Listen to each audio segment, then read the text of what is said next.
Effective umano ang mga ginagawa at plano ng ating mga kapulisan nowadays, sabi ni Secretary John Vic Rimulya. Hindi daw kailangan ng EJK. Patunay nito, number 1, tumaas ang presyo ng droga. Pangalawa, bumaba ang krimen. I don't know. Anyway, tingnan nyo to. Kailangan ng EJK. Enforcement is the key, and working together is the solution. It works. It works. Umakyat ang presyo ng droga, bumaba ang krimen sa buong Pilipinas. So it's working. Drug war is working. Thank you very much. Thank you. I don't see the logic. So, tumaas yung presyo ng droga, bababa yung crime. Kasi, kung isipin mo, mga sasabungero, example, tumaas yung mga entrance fee nila, naging 200, 300, 500, pero madami pa rin nagsasabong.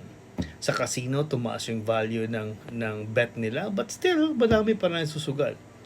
Right? That doesn't mean na tumaas yung presyo, wala masastop mo yung habit nila or yung addiction nila. Right? Do you think na yung mga nasa mga drug addict top 1, 2, 3 countries na mga madaming drug addict, do you think na yung mga political people nila doon hindi nakiusap sa mga tao na stop using drugs?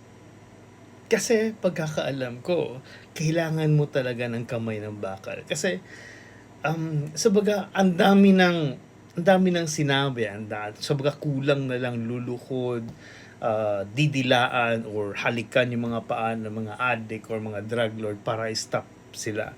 Pero hindi pa rin sila nag-stop. And the next step should be accountability. Kamay na bakal ang kailangan. That's what I understand. But anyway, let me know what you guys think. For now, it doesn't make any sense of what Secretary John Vic Rimulya said. Anyway, for now, cheers, bye!